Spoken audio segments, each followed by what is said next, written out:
तो phone number, Aadhaar card, pan card, names and father name या किसी भी ऐसी आइडेंटिटी के थ्रू मैं उसकी ऑलमोस्ट सारी डिटेल्स निकाल सकता हूँ। उसका नाम क्या है, फादर्स नेम क्या है, घर का एड्रेस क्या है, किस किस वेबसाइट पर विजिट कर रहा है, क्या ब्रीच्ड पासवर्ड्स हैं, ईमेल एड्रेस क्या है, बेसिकली एक डिजिटल कुंडली टाइप निकाल सकता हूँ। एसक्यूएल इंजेक्शन की हेल्प से आपके डेटाबेस से विद इन 5 to 10 मिनट्स में डेटा निकाल सकता हूँ। अच्छा, बिना आपको एक्सेस दिए भी? हाँ, बिना एक्सेस दिए। मुझे उस चीज की वल्नरेबिलिटी पता होनी चाहिए कि ये वेबसाइट या ये जो सर्वर है वो एसक्यूएल इंजेक्शन के लिए वल्नरेबल है। अगर वो वल्नरेबल है तो आपका डेटा निकल जाएगा। और मुझे ऐसा नहीं लगता कि इंडिया में सारे जितने सर्वर्स हैं, जितनी वेबसाइट्स हैं, उन्होंने खुद को इतना हाईली सिक्योर्ड कर रखा है। अभी के टाइम पर स्कैमर्स को हमने बोल दिया था ओटीपी नहीं देंगे हम, तो उन्होंने भी ईगो पर ले लिया कि हम मांगेंगे भी नहीं, हम बिना मांगे लेंगे। तो वो क्या करते हैं, कोई भी एपीके, कोई भी मैलिशियस कोड या कोई भी पेलोड डालते हैं तो सबसे पहले फॉरवर्डिंग सर्विस को एक्टिव करते हैं ताकि आपका ओटीपी आपके पास आए ना। तो जो चीज आपके पास नहीं आ रही वो तो आपकी है ही नहीं ना, वो उन्हीं के पास जा रही है। तो सबसे पहले चेक करना है कि क्या कोई फॉरवर्डिंग सर्विस एक्टिव है। अगर नहीं है दैट्स गुड,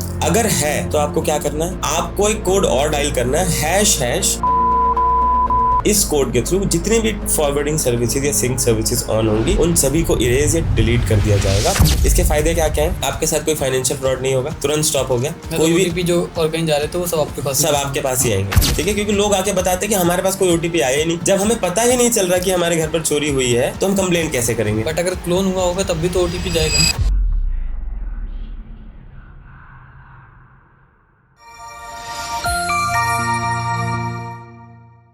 सर, अगर किसी का मोबाइल नंबर हमें पता है तो उससे हम क्या क्या डेटा निकाल सकते हैं? जैसे कि आपने बोला तो मैं हम की गारंटी तो नहीं लूंगा। मैं क्या क्या डेटा निकाल सकता हूँ मैं बता देता हूँ। हमने एक टूल है अपने पास जो कि हम सिर्फ एलईएस को ही प्रोवाइड करते हैं। एलईए मतलब पुलिस एजेंसीज को ही प्रोवाइड करते हैं, जो कि उनके इन्वेस्टिगेशन में काम आता है।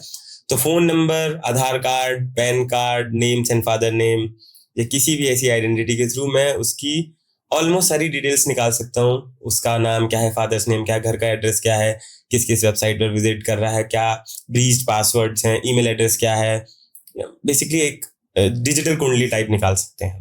अभी कुछ लाइव कर सकते हैं? बिल्कुल, ठीक है सर, एक करिए। तो नंबर आप मुझे अपना ही बता दीजिए। ठीक है जी। तो ये म्यूट कर देना प्लीज। नंबर बोलेंगे प्लीज आप। ओके, ठीक है। बस इतना ही टाइम लगा आपके डिजिटल कुंडली निकालने के लिए। नाम आपका अभय गुप्ता, फादर्स नेम शिव कुमार गुप्ता, आपका आधार कार्ड नंबर, आपका घर का एड्रेस, ठीक है।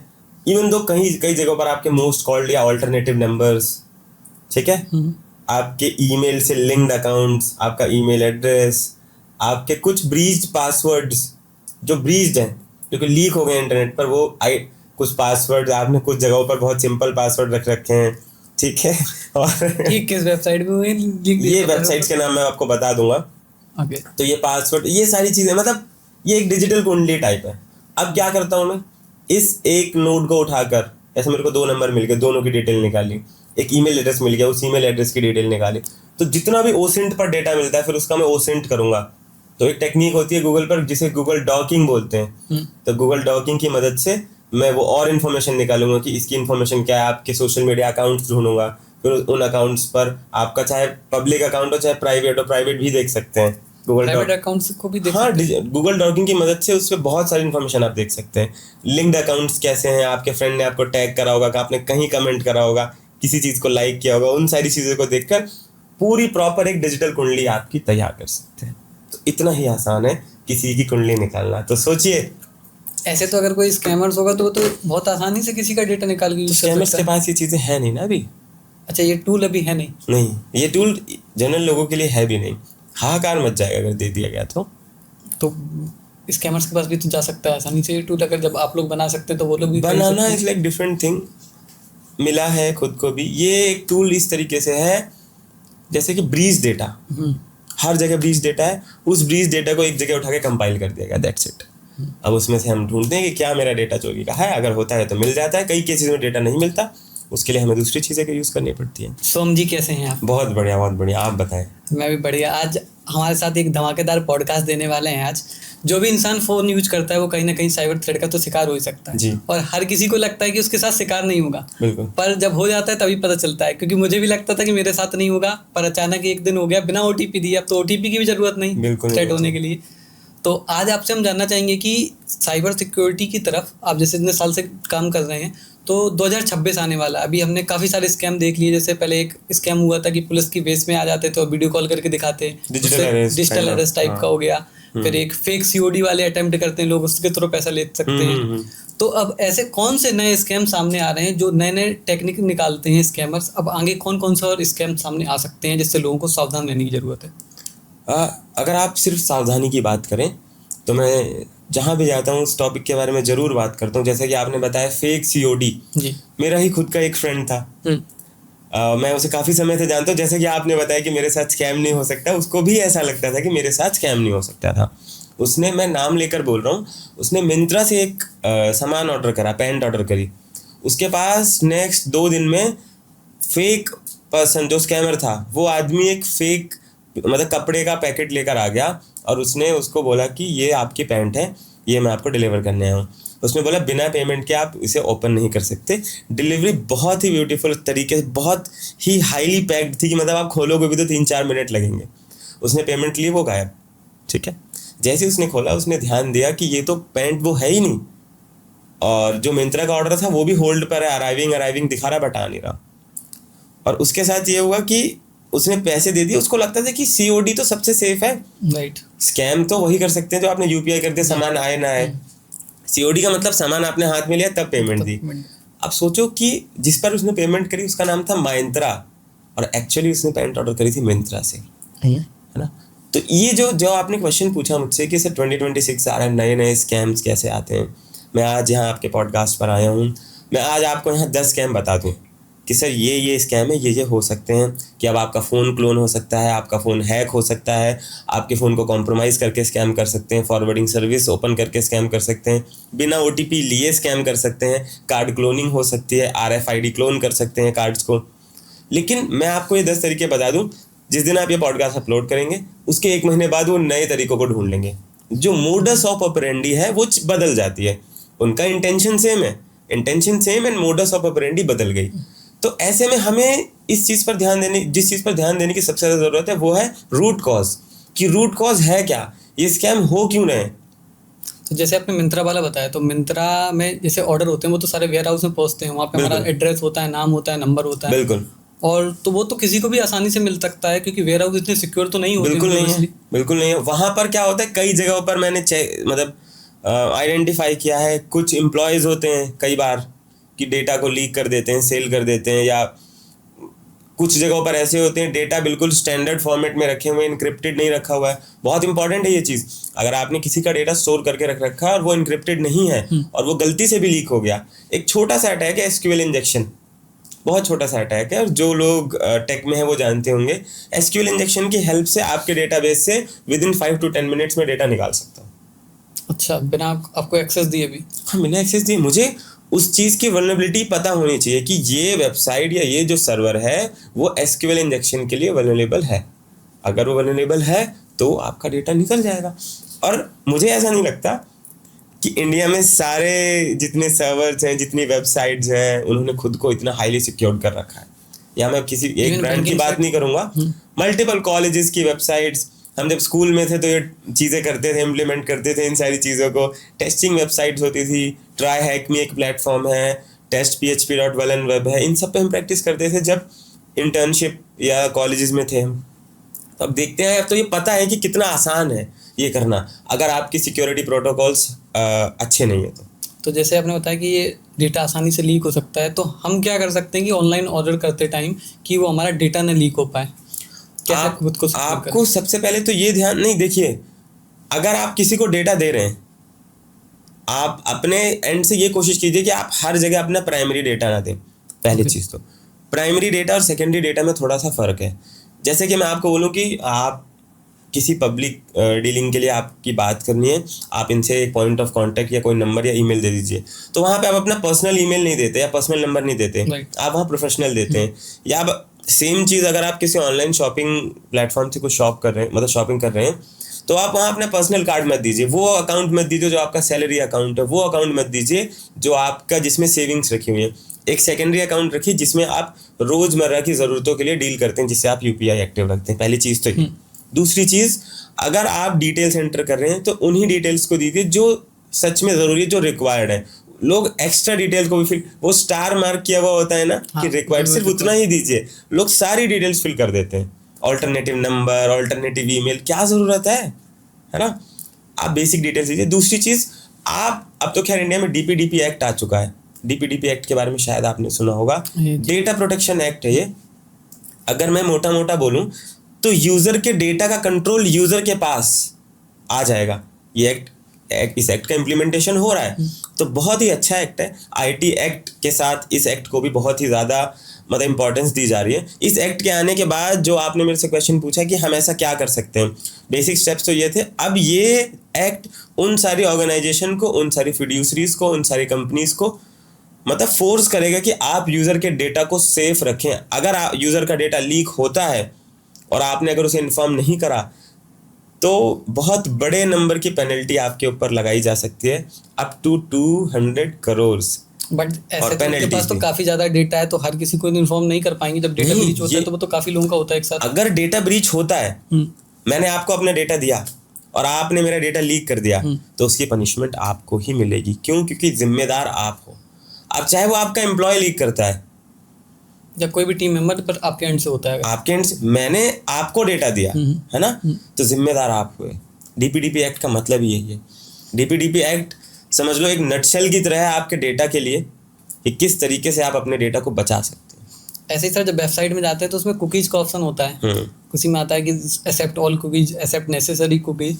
तो ये क्या होती है कुकीज, और इससे भी क्या डेटा ले सकते हैं? डेटा आप ले सकते हो। मैं कुकीज़ का एक बहुत छोटा सा एग्जांपल बताता हूँ। नेटफ्लिक्स चलाया कभी? जी।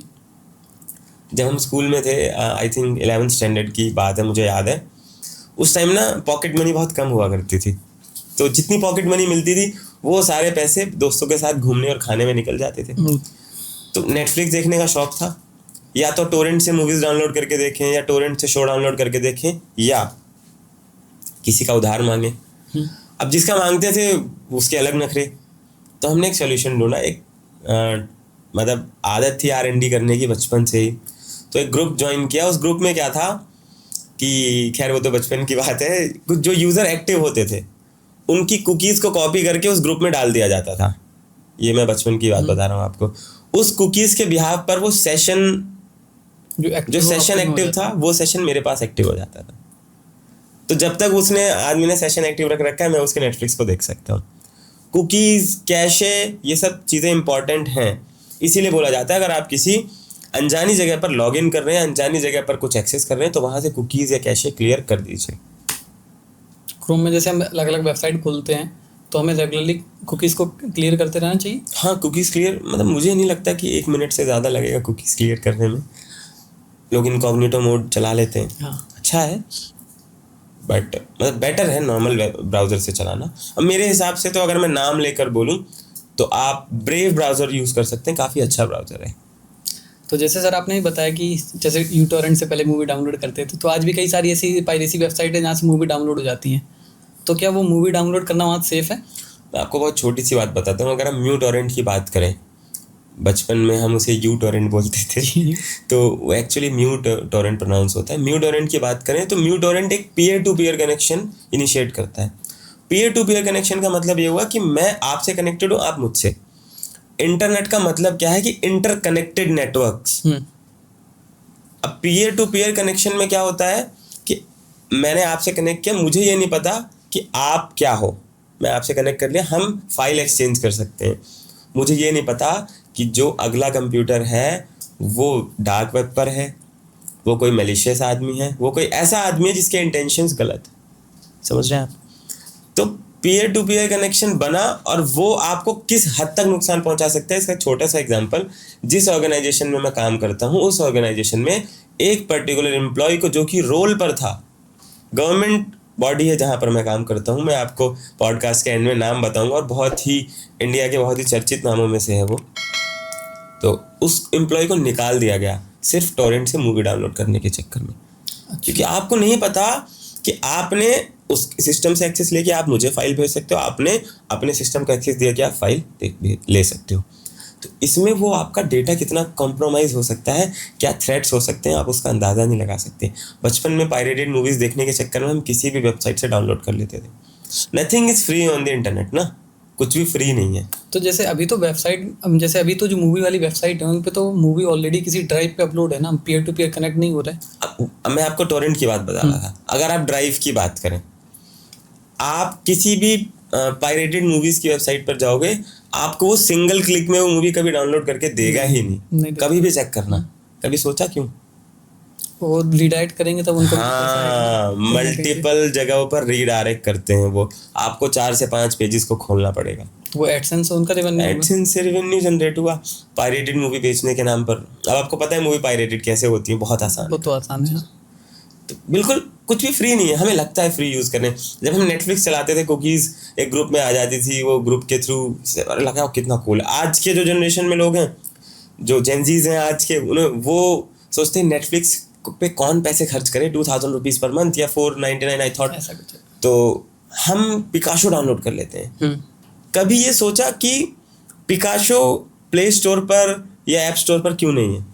क्योंकि वो लीगल नहीं, पायरेटेड करता है। सिर्फ पायरेटेड नहीं, कभी भी जब आप उसकी टर्म्स एंड पॉलिसीज को पढ़ोगे, then you will get to know कि what are the major issues. WhatsApp के बारे में ऐसे सुना होगा आपने, जनरल व्हाट्सएप, एक आता था जीबी व्हाट्सएप और एक व्हाट्सएप प्लस, सुना होगा शायद आपने नाम। बहुत कूल लगता था कि जीबी व्हाट्सएप चला रहे हैं, किसी का डिलीटेड मैसेज देख सकते हैं हम, रिमूव्ड स्टेटस चेक कर सकते हैं हम, है ना। मल्टीपल फीचर्स आपको वो ऐसे देता था जो कि एक्सक्लूसिव थे आपके लिए, जो व्हाट्सएप उसे नहीं देता। जीबी व्हाट्सएप प्ले स्टोर पर क्यों नहीं था? जीबी व्हाट्सएप ऐप स्टोर पर क्यों नहीं था? कभी सोचा हमने? नहीं सोचा। इसीलिए नहीं था क्योंकि जिस दिन आप उसको डीकम्पाइल कर देंगे, मैंने उसे डीकम्पाइल किया हुआ है, आप डर जाओगे।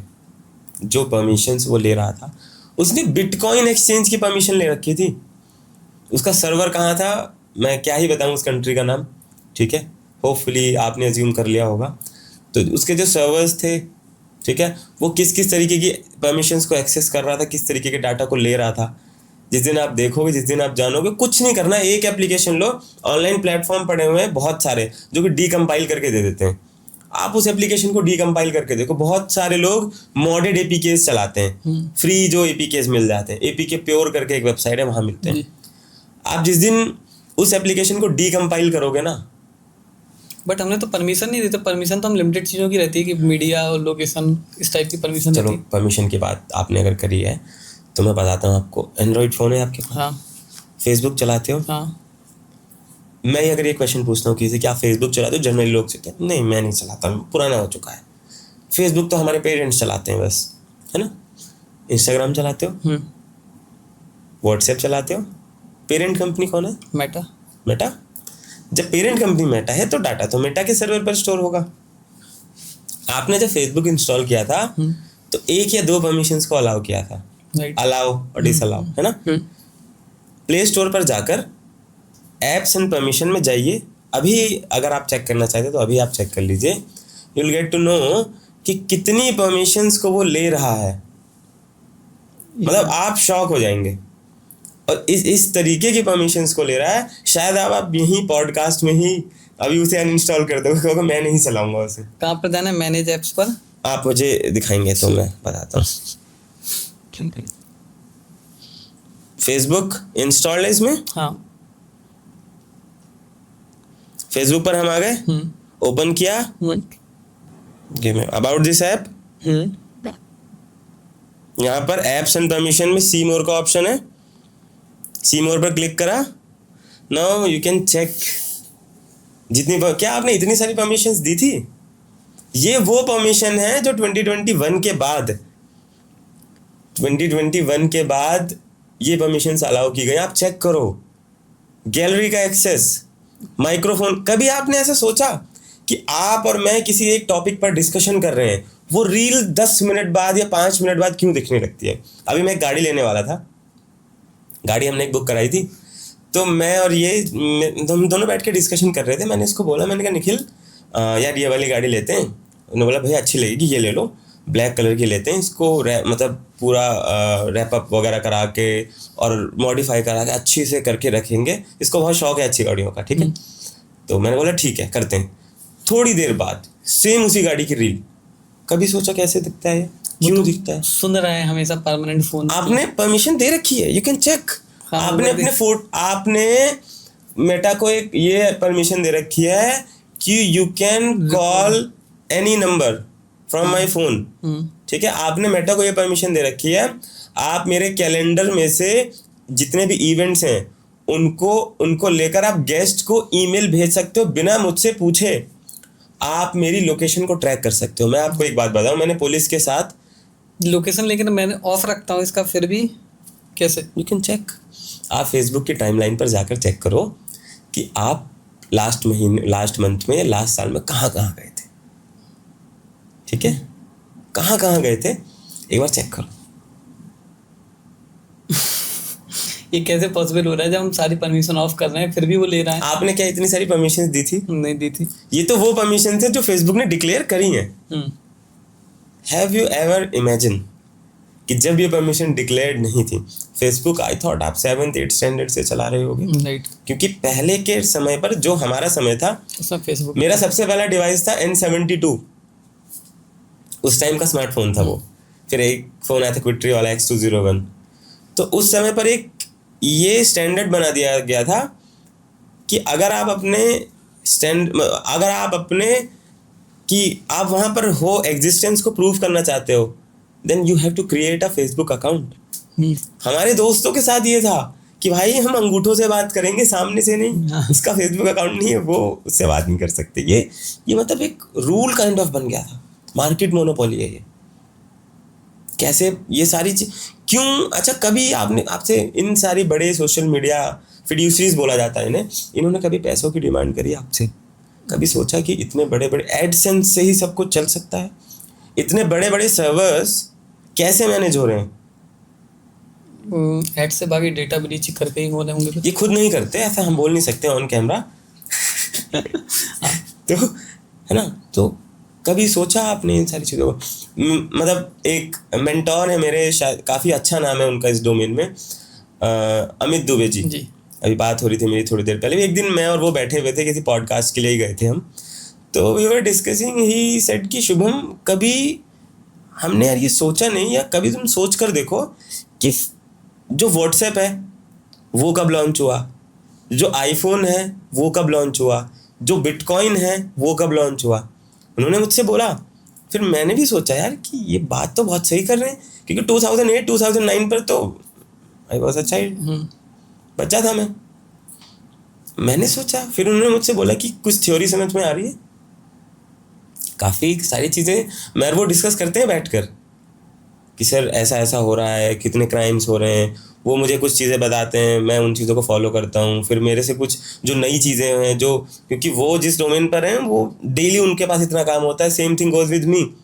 तो हम दोनों का काम सेम डोमेन पर है, बट मेंटोर है वो मेरे, सीनियर है उस डोमेन में। जितनी मेरी एज है अप्रॉक्स, उतना उनका एक्सपीरियंस, तजुर्बा है, तो वो काम कर रहे हैं उन चीज़ों को, वो जानते हैं बहुत। उन्होंने मुझे बताया, वो मुझे बहुत सारी चीज़ें उन्होंने ऐसी बताई कि शुभम, आप जो चीज़ें कर रहे हो वो नई हैं, नए टेक्नोलॉजी के हिसाब से नए डोमेन पर हैं, अच्छी हैं, बट तुम इन सारी चीज़ों की तरफ देखो, इनको सोचो। तो कभी आपने सोचा ये तीनों चीज़ें 2008, 2007, 2009 में ही क्यों आई? क्योंकि मैं भी लोगों को ज़रूरत थी एक प्रोटेक्टेड नेटवर्क की, हर चीज़ के लिए। सिर्फ एक प्रोटेक्टेड नेटवर्क, पेमेंट करने के लिए, कनेक्ट। ये क्वेश्चन हम अपनी ऑडियंस से पूछेंगे कि आपको क्या लगता है कि 2008 या 9 में ही क्यों व्हाट्सएप आया, क्यों आईफोन आया और क्यों बिटकॉइन आया? इस क्वेश्चन का आंसर आई थॉट सभी लोग कमेंट्स में कर सकते हैं, और डेफिनेटली जिसका आंसर मुझे बहुत अच्छा लगा मैं उसे कनेक्ट जरूर करूँगा पर्सनली, क्योंकि I can read your comments. तो सर, जैसे आपने ये सब बातें हो गई, अब VPN लगा करके भी काफ़ी लोग यूज़ करते हैं और कहते हैं VPN मैंने लगा लिया तो मुझे कोई ट्रैक नहीं कर सकता। जो हैकर्स होते हैं वो भी जनरली VPN का यूज़ करते हैं जनरली। तो ये VPN सेफ होता है, और एक फ्री VPN होते हैं, एक पेड VPN होते हैं। जैसे ओपेरा जैसे वेबसाइट में फ्री VPN मिल जाता है। VPN की बात करो, VPN का बेसिक मतलब क्या होता है, VPN की फुल फॉर्म क्या होती है? Virtual private network. VPN anonymous रहने के लिए नहीं इंट्रोड्यूस किया गया था। अच्छा। सिर्फ एनोनिमिटी प्रोवाइड करने के लिए नहीं। अगर एनोनिमिटी और सिक्योरिटी की बात करूं तो उसका जो कंसर्न है वो सिक्योरिटी को लेकर ज़्यादा है। उसका अगर रियल टाइम आप यूज़ केस समझें तो वो ये था कि if you are using a public network, like आप किसी एक ऑर्गेनाइजेशन पर काम करते हो और आप घर से वर्क फ्रॉम होम करना चाहते हो। अब उस ऑर्गेनाइजेशन को कैसे पता कि जो आपके घर का नेटवर्क है वो सिक्योर है? कोविड में देखा आपने कितने वर्क फ्रॉम होम थे। वर्क फ्रॉम होम में आपके घर का नेटवर्क, आपके वाईफाई का नेटवर्क, उसको अंदाजा नहीं है ऑर्गेनाइजेशन को कि वो कितना सिक्योर है, कहीं वो कॉम्प्रोमाइज तो नहीं है ना। तो इसीलिए VPN प्रोवाइड किया गया था। VPN का मतलब क्या है? वो एक, मान लीजिए, टनल प्रोवाइड करता है। टनलिंग हुई, उस टनलिंग के थ्रू वो आपको वर्चुअली आपकी कंपनी के नेटवर्क में, आपकी ऑर्गेनाइजेशन के नेटवर्क में लेकर जाता है। मेन कंसर्न ये था। फिर लोगों ने ये देखा कि VPN सर्वर चेंज करता है, बेसिकली आपकी लोकेशन को चेंज कर रहा है ना। तो जैसे ही आपकी लोकेशन चेंज हुई, उसने क्या करा, लोगों ने उसका यूज़ कैसे करना शुरू किया कि जो भी बैंड वेबसाइट्स हैं, हाँ, हम उसको VPN के थ्रू एक्सेस कर सकते हैं। जैसे इंडिया में टिकटॉक बैन है, टिकटॉक बैन है, VPN लगा के, ठीक है। वो PUBG बैन हुआ था, VPN, ठीक है। अब आपको ये पता होना चाहिए क्रिमिनल्स का मेन काम क्या है। जितने भी टेक्नोलॉजीज हैं उनके बग्स को ढूंढ के उनको एक्सप्लॉइट करना, उनकी वीकनेसेस को ढूंढ के उनको एक्सप्लॉइट करना। छोटा सा ही केस देख लो, जामताड़ा का जो केस था, उसमें वेब सीरीज में भी दिखाया गया था ये जो 3 टाइम के बाद आपने OTP डाला तो 24 घंटे के लिए ब्लॉक कर दिया जाएगा। ये फीचर शुरू में थोड़ी था। परम्यूटेशन एंड कॉम्बिनेशन से लोग धड़ल्ले से ट्राई कर रहे हैं कि 1 2 3 3 2 1 4 2 1 4 2 1 3, इस टाइप से ट्राई करते हैं। परम्यूटेशन एंड कॉम्बिनेशन के फॉर्मूले लगाए कि कितने बन सकते हैं 4 डिजिट में, ट्राई करते रहे, उसको फिर ब्लॉक किया गया। ऐसा ही VPN के साथ भी है। VPN में लोगों को लगता है कि हम अगर किसी को कुछ बोल कर, एनोनिमस रह कर बच सकते हैं, ऐसा नहीं है। इंडियन गवर्नमेंट ने ऑर्डर दे रखे, जो पुलिस सर्विलांस में है वो जानता है कि VPN को क्रैक करना भी बहुत आसान है। 2 कैटेगरीज, एक फ्री VPN, एक पेड VPN।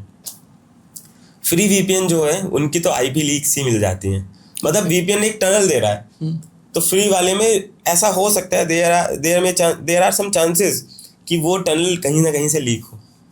तो VPN की IP अगर लीक हो गई तो वो वहीं पे मिल जाएगी। एक वेबसाइट है WebRTC लीक, उस पर अगर आप फ्री VPN की IPs को डालेंगे तो जनरल केसेस में वो उसकी रियल IP को बता देता है, अनमास्क्ड कर देता है। VPN एक मास्क ही तो दे रहा है उस IP को, एक्चुअल को। दूसरे होते हैं पेड VPN, 40 क्लाइंट और 40 नेट, इस टाइप के। अब इनके साथ क्या है कि ये पेड हैं तो डेफिनेटली सिक्योरिटी प्रोटोकॉल्स अच्छे होंगे। तो ये ज़्यादातर स्कैमर्स तो यूज़ करते नहीं। स्कैमर्स इसी टाइप के VPN यूज़ करते हैं, जो जैसे स्कैमर्स के ज़्यादा मोस्ट फेवरेट VPN मैं बता देता हूँ, प्रोटॉन, नॉर्ड, ज़्यादातर इन्हीं दोनों को यूज़ करते हैं। वो इन दोनों को यूज़ करने का रीज़न ये है कि इसके डेटा, पहले इंडिया में इसका डेटा नहीं मिलता था, बट अब ऐसा नहीं है। आपका जो क्वेश्चन था उसको हमने थोड़ा स्ट्रेच कर दिया कि कैसे किसी को ट्रैक किया जा सकता है VPN यूज़ करने के बाद। IP लॉग्स के बारे में सुना होगा आपने।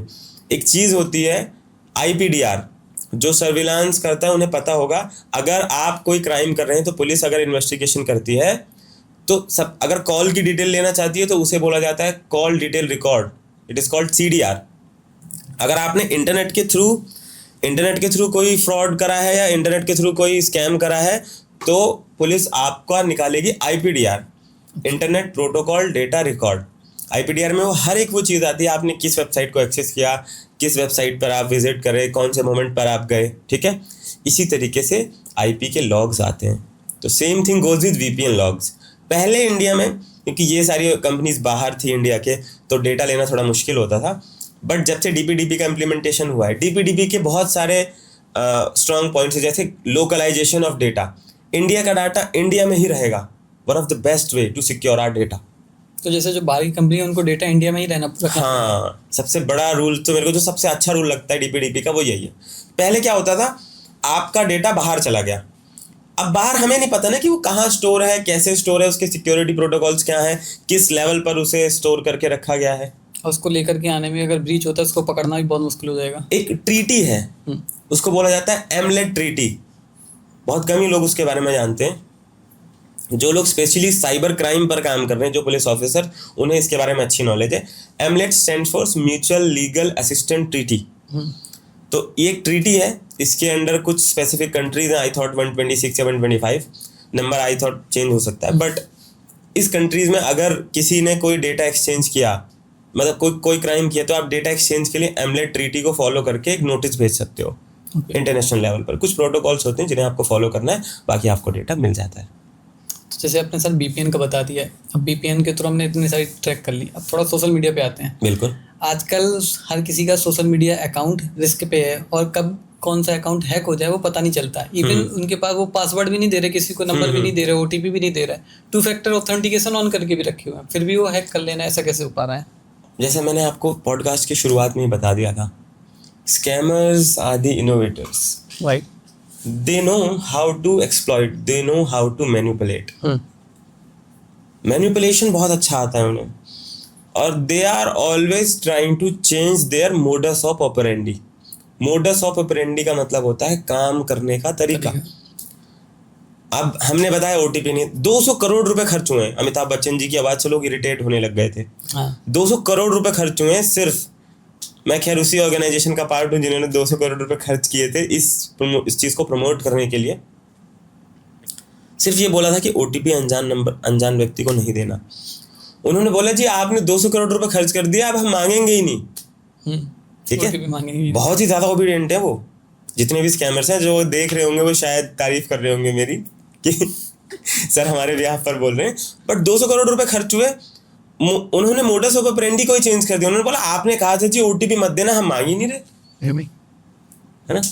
अब उन्होंने नया तरीका ढूंढ लिया।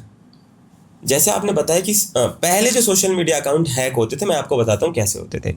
पहले जो सोशल मीडिया अकाउंट हैक होते थे वो होते थे फिशिंग लिंक्स के थ्रू, और फिशिंग में भी उस कंडीशन को बोला जाता है स्पीयर फिशिंग। फिशिंग की कैटेगरीज अलग अलग होती हैं। कॉल आता है लोग उसे भी फिशिंग बोल देते हैं, एसएमएस आता है लोग उसे भी फिशिंग बोल देते हैं, ऐसा नहीं है। अगर स्पेसिफिक फिशिंग लिंक आपको ईमेल के थ्रू आया है तभी वो फिशिंग कंसीडर होगा। अगर वो मैसेज के थ्रू आया है तो वो स्मिशिंग कंसीडर होगा। और अगर वो कॉल पर आपसे कुछ पूछ रहा है, दिस इज कॉल्ड विशिंग। ये मतलब डिफरेंस है इन तीनों चीज़ों का। लोग हर टर्म को ही फिशिंग बोलते हैं। तो ऐसे ही फिशिंग का स्पेसिफिक एक पार्ट है स्पीयर फिशिंग, जिसमें आप टारगेटेड फिशिंग करते हैं, कस्टमाइज फिशिंग। आप एक सोशल मीडिया इन्फ्लुएंसर हैं, मैं आपको हैक करने के लिए क्या कर सकता हूँ? आपको ये तो बोलूँगा नहीं कि sir I am trying to sell you a policy, आपको खरीदनी चाहिए, ऐसा तो नहीं। मैं आपको लालच ये दे सकता हूँ कि सर एक ब्रांड प्रमोशन है, आप इस लिंक पर क्लिक करके रजिस्ट्रेशन कर दो, पहला पॉइंट। दूसरा कि सर आपके चैनल पर स्ट्राइक पड़ गई है। स्ट्राइक के बहुत ज़्यादा इश्यूज आते हैं। लोग मेरे फोन, भैया आईडी उड़ गई मेरी, बचा लो, ठीक है, मेरी रोजी रोटी चल रही है उससे, ठीक है। तो स्ट्राइक पड़ जाती है। कुछ लोग क्या करते हैं, मल्टीपल अटैम्प्ट कर लेते हैं। तो पहले 2 स्टेप वेरिफिकेशन का भी उतना ज़्यादा वो नहीं था।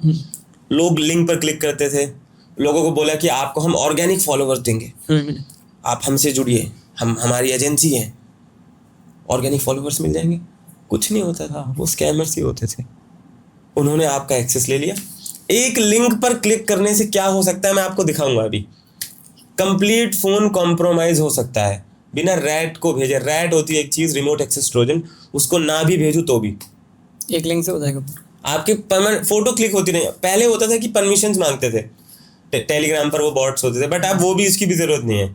वो इतने ज़्यादा हाईली एडवांस है, एक लिंक पर आप क्लिक कर दो, आपकी फोटोज क्लिक होती रहेंगी, पूरा वीडियो रिकॉर्ड भी होता रहेगा। आपके फोन में कैमरा नहीं खुलेगा, जैसे ही आप फोन उठाओगे मैं I can click your photos, I can listen what you are talking right now,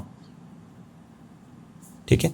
आपके गैलरी का एक्सेस, आपके कॉन्टेक्ट्स का एक्सेस, तो फिर कोई भी फोटो वगैरह कुछ भी लीक हो सकता है ऑब्वियसली। तो इसीलिए है ना, तो वो लोग लिंक भेजते थे। अब फिर हमने ये बोल दिया कि अनजाने लिंक पर भी क्लिक ना करें। तो उन्होंने बोला ठीक है आपने बोला तो हम लिंक पर भी क्लिक नहीं कराएंगे, ठीक है। अब उन्होंने क्या करा कि फिर हमने ये बोला कि 2 स्टेप वेरिफिकेशन करो। तो उन्होंने बोला ठीक है जी, अब आप 2 स्टेप वेरिफिकेशन कर रहे हो तो हम उस पर भी कुछ ना कुछ तो ढूंढेंगे। अब वो कंप्लीट फोन कॉम्प्रोमाइज कर लेते हैं। टू स्टेप वेरिफिकेशन का मतलब क्या है? दोहरा वेरिफिकेशन। जी। आप 2 बार पूछते हैं।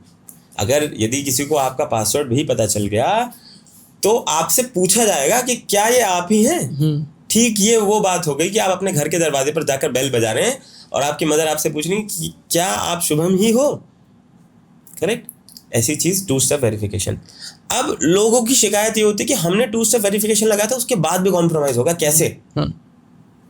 वो ऐसे हुआ कि 1 या 2 दिन पहले या कुछ समय पहले आपने कुछ ना कुछ ऐसा 100% किया है। और एक तो बहुत सारे ऐसे लोग हैं जिनके साथ साइबर फ्रॉड या साइबर क्राइम हो जाता है, झूठ बोलते हैं। हमने जी कोई लिंक पर क्लिक नहीं करा, हमने कुछ नहीं करा, हम फोन दूर रखा है, मैं तो पूजा कर रहा था, पता भी नहीं चलता ना, क्लिक कर दिया तो। वही ना। और सिर्फ लिंक नहीं, शादियां हैं इतनी सारी। आपके पास शादी का एक इन्विटेशन आएगा। मेरे घर में एक शादी है, मैं लोगों को वो इन्विटेशन कार्ड भेजता हूँ ना, तो लोग उसे खोल कर नहीं देखते, कह रहे भैया तुम्हारा भेजा हुआ तो कभी नहीं खोलूंगा मैं। तो मुझे फिजिकली जाके उनको देना पड़ता है कि मेरे घर में शादी है, मेरे भाई उनकी शादी है, आपको आना है, इस टाइप के एग्जाम्पल मैंने खुद ही देखे हैं, एक्सपीरियंस किया। Same thing goes with APKs। APK का क्या होता है? APK अगर आपने एक बार डाल दिया, खैर इस वाले टॉपिक को भी और मतलब स्ट्रेच करके एक्सप्लेन करूंगा मैं उसका सोशल मीडिया का बताता हूँ।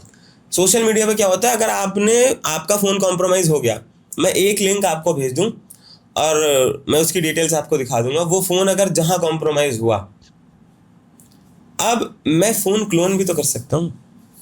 ऑब्वियसली हो सकता है। फ़ोन क्लोन करना बहुत आसान है, बहुत ही ज़्यादा आसान। अगर फ़ोन एक बार आपने क्लोन कर लिया तो आप ऐसा समझें, मैं आपको दिखाता हूँ। फ़ोन क्लोन होते ही तो OTP वगैरह की और बाकी अदर किसी डिवाइस की ज़रूरत ही नहीं है। टू स्टेप वेरिफिकेशन तो आपके पास आ जाएगा ना। अब आप क्लोन हो गया तो OTP आपके पास आने लगेंगे। बस सिर्फ OTP नहीं, मतलब सारी चीज़ें ही आ जाएंगी फिर तो। बस इतनी ही डिटेल चाहिए फ़ोन क्लोन करने के लिए। ओके। यहाँ पर मेंशन है platform, language, user agent, device memory, screen resolution, colour depth, hardware concurrency, time zone, ये सारी चीज़ें मैंडेटरी हैं। ये जो अल्फ़ा बीटा गामा रेज हैं, lat long, discharge time, battery level, charging, network, और ये जो मैंने आपको बताया था लिंक पर क्लिक करा के बिना किसी परमिशंस के, यू कैन सी। उसको पता नहीं है कि उसका कैमरा भी ओपन नहीं होगा, सब कुछ आई कैन चेक, बैकग्राउंड में चलता रहेगा। और वो मैं जब तक चाहूँगा तब तक चलेगा, वो इस पर कुछ नहीं कर सकता। वो कोई APK तो है ही नहीं जो उसे इंस्टॉल कर दे। जस्ट एक सिंपल सा बेसिक सा पेलोड है। बिना लिंक या क्लिक किए वैसे नहीं हो सकता है? बिल्कुल हो सकता है। लिंक या APK पे क्लिक नहीं किया फिर भी हैक हो सकता है सोशल मीडिया? बिल्कुल हो सकता है। वो वही है, वो आगे बताने वाला था मैं उसको। बताइए। तो अगर आपका फोन कॉम्प्रोमाइज हो गया, लोग बोलते हैं टू स्टेप वेरिफिकेशन के बाद कैसे हो जाता है। आपने जाने अनजाने में कुछ ना कुछ ऐसा जरूर किया हुआ होता है जिसकी वजह से वो कॉम्प्रोमाइज हो जाता है। टू स्टेप वेरिफिकेशन वहाँ वेरीफाई हो जाता है। ठीक है, ये मैंने किया है, इसलिए बता रहा हूं। तरीका हो गया, और कोई तरीका हो सकता है? बहुत सारे। एक बर्ब सूट करके एक टूल है, उसको यूज करके भी कुछ मैनिपुलेशन होता है। जो लोग जानते हैं बर्ब सूट के बारे में कमेंट सेक्शन में जरूर बताना कि कैसे करते हैं। ठीक है। तीसरी चीज, अभी हमने लिंक की बात करी, अभी हमने APK की बात करी, अभी हमने PDF की बात करी। PDF भेजकर भी होता है। अब जो नया तरीका है मैं आपको बताऊं, एक फोटो के थ्रू भी आपको हैक किया जा सकता है। एक 10 KB का फोटो, एक 20 KB का फोटो, नॉर्मल फोटो, वो तो व्हाट्सएप पे अगर कोई भेजता है तो ऑटो डाउनलोड ज़्यादा। हाँ, ये बहुत अच्छी चीज़ आपने कही। ज़्यादातर लोग ऑटो डाउनलोड का फीचर ऑन करके रखते हैं। मैं जब लोगों को अच्छा, एक चीज़ और मैं बोलना चाहूँगा सभी से, जब मैं जनरल ऑडियंस को बताता हूँ, क्योंकि मैं खुद ministry of electronic and information technology का ही एक एम्प्लॉय, तो हमारा एक मॉड्यूल है ISEA, उसके अंदर एक्टिविटी मॉड्यूल है RCC, जिसके अंदर हमें जाके डिफरेंट लोकेशन पर वर्कशॉप भी करानी होती है मंथ में। तो जब मैं जाता हूँ, लोगों को बोलता हूँ कि आपको अपना डाटा सिक्योर रखना है, आपको ये सारी चीज़ें सेफ रखनी है, एक क्वेश्चन आता है कि सर हमारा डाटा क्या ही हो जाएगा। हाँ। वो क्या ही हो जाएगा जो वाला क्वेश्चन है ना, वो उस दिन वो रियलाइज करते हैं जिस दिन हो जाता है। समझ रहे हैं आप? तो इस चीज़ का बहुत ज़्यादा ध्यान रखना है। बैक टू क्वेश्चन, आपका क्वेश्चन क्या था वो प्लीज़ एक बार रिपीट करें। सोशल मीडिया और किस तरीके से हैक हो सकता है? 2 चीज़ें आपने बता दी थी। फोटो के थ्रू कैसे हैक होता है? आपको मैंने एक फोटो भेजी, पहला पॉइंट, या तो आपने ऑटो डाउनलोड ऑन कर रखा है तो गए, कोई मतलब ही नहीं है, फिर मुझे कुछ करवाना ही नहीं है। और जो लोग थोड़ा सा दिमाग रखते हैं वो ऑटो डाउनलोड को ऑफ करके रखते हैं कि यार ऑटो डाउनलोड ऑफ रखना चाहिए। हमने ऑटो डाउनलोड ऑफ रख दिया। अब मैं as a scammer, as a hacker क्या करूँगा आपके लिए? मैं आपको ट्रिगर करूँगा।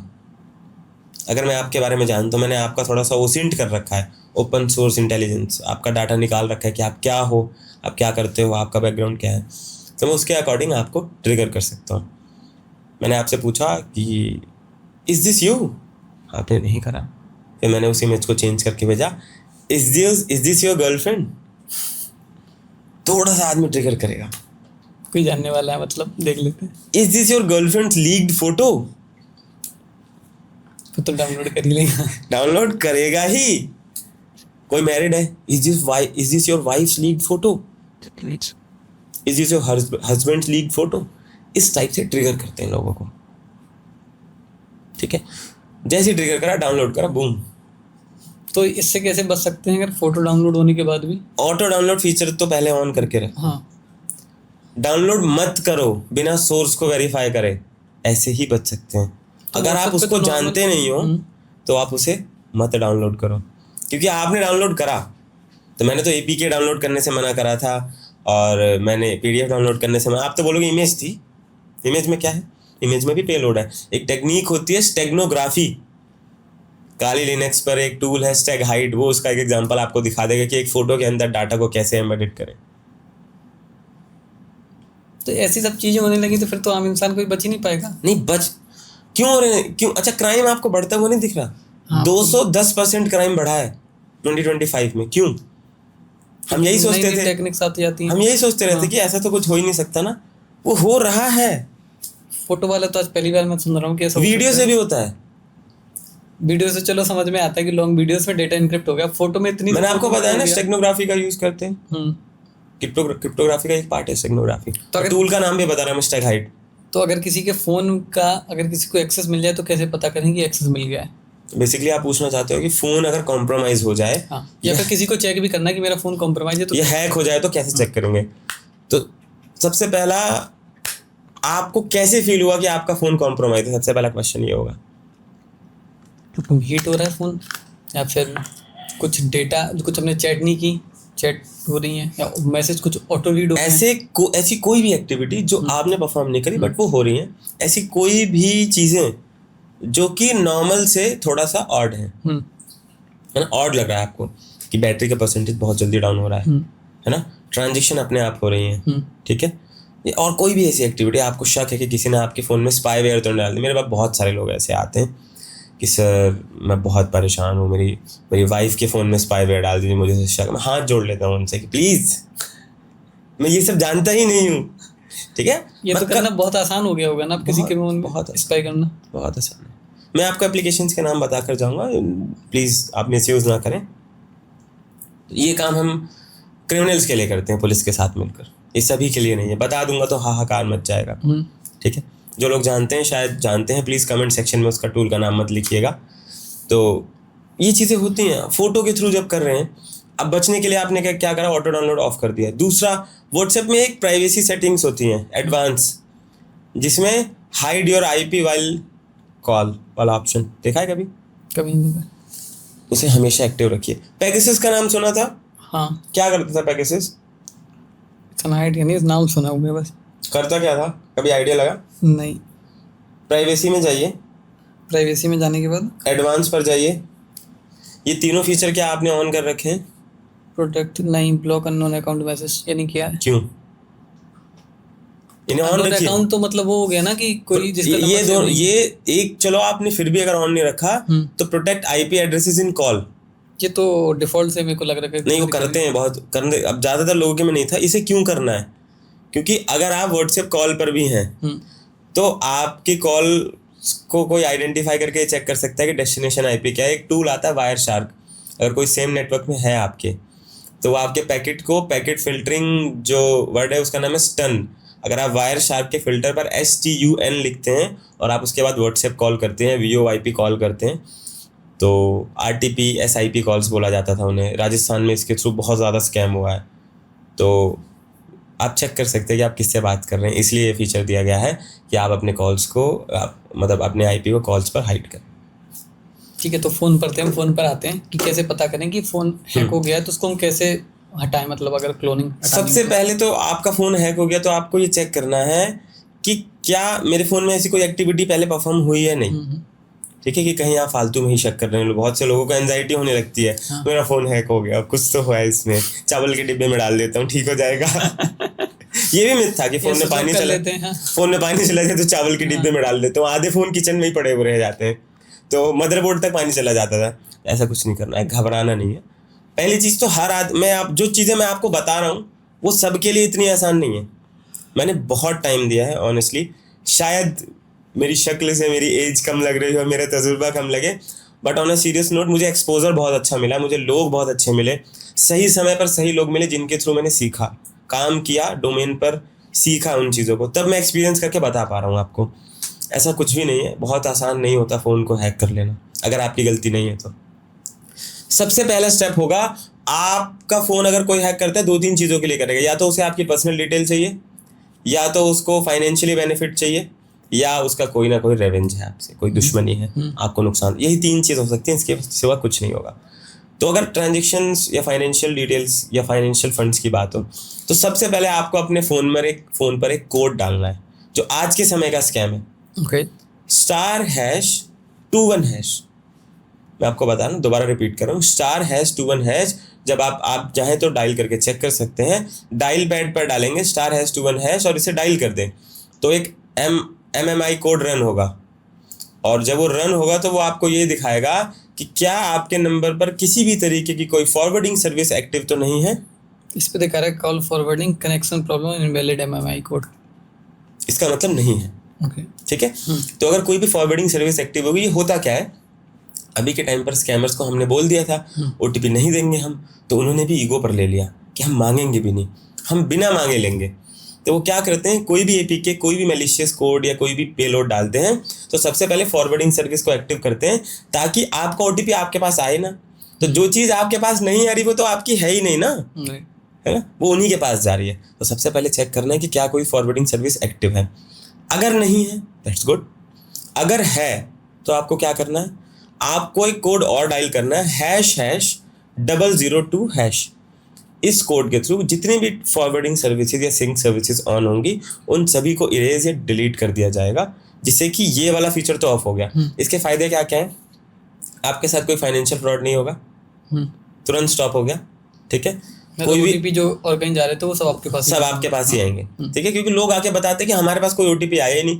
जब हमें पता ही नहीं चल रहा कि हमारे घर पर चोरी हुई है तो हम कंप्लेंट कैसे करेंगे। बट अगर क्लोन हुआ होगा तब भी तो OTP जाएगा ना। क्लोन, हाँ बिल्कुल, तब तो जा सकता, क्लोन हुआ होगा तो कोई मतलब ही नहीं है फिर। अब OTP वाली जो सर्विस थी वो डिसेबल करा दिया आपने। उसके बाद आपको क्या करना है, आपको अपने फ़ोन को पहले तो ये चेक करना है कि क्या कोई भी अननोन ऐसी APK है जो आपने नहीं डाली और वो फ़ोन में है। उसे आपने चेक किया, फिर डिलीट, अगर है तो डिलीट कर दो। और आपको उसके बाद भी लगता है कुछ फिशी हो सकता है, उसमें कोई हिडन APK है, तो एक एप्लीकेशन है जिसका नाम है PCAP Droid, PCAP DROID, play store पर भी है।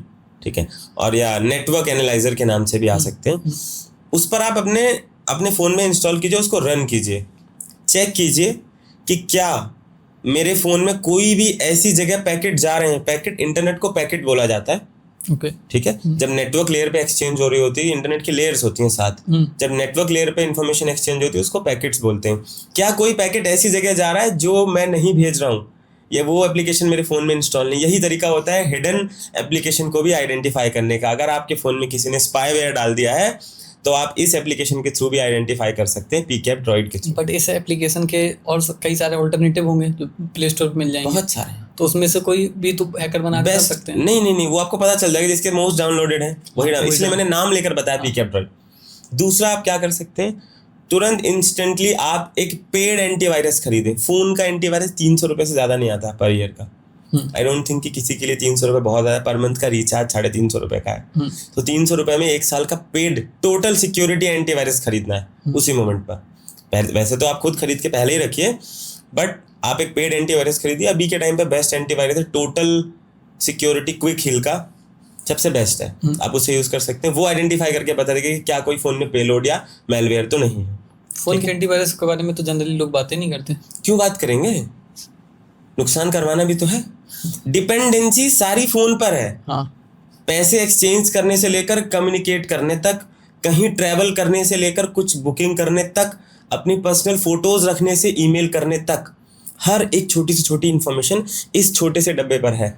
लेकिन हम उसे सेफ नहीं रखेंगे। सेफ पता कब रखते हैं? जब कुछ थ्रेट आ जाता है, जब कोई अटैक हो जाता है। लैपटॉप में तो इंस्टॉल करके रखा हुआ है। मेरे पास जितने लोग आते हैं वो तो वही आते हैं जिनके साथ स्कैम हो चुका होता है, फ्रॉड क्राइम हो, वो लोग आते हैं जो कर चुके हैं, जो चीजें हमने मना करी है उनको अटेम्प्ट कर चुके। अब क्या करना है? तो अब का सॉल्यूशन मैंने जो आपको दिया वो अब का सॉल्यूशन है। उसके बाद आपको उस तब भी लग रहा है कि यार एक टर्म होती है 0 डे। 0 डे का मतलब होता है कि ऐसा अटैक जिसके बारे में अभी तक एंटीवायरस को भी नहीं पता, आपको फिर भी शक है कि मेरे फोन में अब भी कुछ हो सकता है। कुछ मत करिए, फोन का एक रिस्टोर पॉइंट बनाइए, बैकअप लीजिए, एक पर्टिकुलर ईमेल पर डालिए और फोन को हार्ड रीसेट कर दीजिए। Hard reset is like settings में जाकर नहीं, फोन दिखाइए आप अपना। ये कुछ फोन में वॉल्यूम डाउन होता है, कुछ में अप होता है। जनरली वॉल्यूम डाउन से फोन को पावर ऑफ कीजिए, पावर बटन और वॉल्यूम डाउन बटन एक साथ दबाइए, रिकवरी मोड ओपन होगा। वहां पे फैक्ट्री रीसेट का ऑप्शन आता है जहां पर स्क्रीन आपकी काम नहीं करेगी और अप एंड डाउन बटन से आप ऊपर नीचे करके किल बटन को यूज कर सकते हैं एग्जीक्यूट करने के लिए। पावर बटन जैसे आप उसको फैक्ट्री सेट करेंगे, वाइप डेटा ऑल जनरली करके आता है, आपका कंप्लीट फोन नए की तरह हो जाएगा। ये सबसे बेस्ट तरीका है। हाँ। स्विच ऑफ करने से भी कुछ नहीं होता? क्या होगा? स्विच ऑफ करना इज लाइक कबूतर के सामने बिल्ली बैठी हुई और कबूतर ने ऐसे आंखें बंद कर ली, क्या फायदा होगा स्विच ऑफ करने से? तो ऐसे ही जब किसी की वीडियो अगर वायरल या न्यूड वीडियो टाइप की वीडियो अगर निकल आते हैं तो वो कैसे हटाएं? ये केसेस बहुत सारे आते हैं अभी यहाँ पर आने से। एआई जनरेटेड सबसे पहले हो गए एआई की वजह से। खैर मेरे पास तो रियल वाले केसेस भी बहुत आते हैं। तो जैसे कि आपने पूछा था कि किसी की ऐसी प्राइवेट फोटोज वीडियोज, इस टाइप की semi private photos videos leak हो जाएं, और खैर लीक होना कुछ लोग उसे रिवेंज के तौर पर लेते हैं कि लाइक आपका किसी से कोई पर्सनल रिलेशन था पहले, पर्सनल जो भी हो आपका हो, चाहे वो गर्लफ्रेंड बॉयफ्रेंड हो, चाहे वो एक फ्रेंड्स हो, आपने कुछ फोटोज अपनी रखी हैं पर्सनल, एक पीरियड ऑफ टाइम बाद आपके बीच वो बात नहीं बन रही और आप एक दूसरे से अलग हो गए। ऐसे केस में अपोजिट जेंडर्स एक दूसरे को छेड़ देते हैं, सिर्फ ये लड़के या लड़की के साथ नहीं, दोनों की बोलूँगा मैं। ओके। तो रोज़ मेरे पास ऐसे केसेस आते हैं कि सर हमारे साथ ऐसा हो गया, we were in a relationship. Even तो शादी के बाद भी बहुत से लोग आते हैं कि मेरी शादी हो चुकी है, मुझे अब ये परेशान कर रहा है, ऐसे में क्या करना चाहिए, इसने मेरी पोस्ट कर दी है फ़ोटोज़। तो ऐसे बहुत लोग आते हैं रिमूवल के लिए।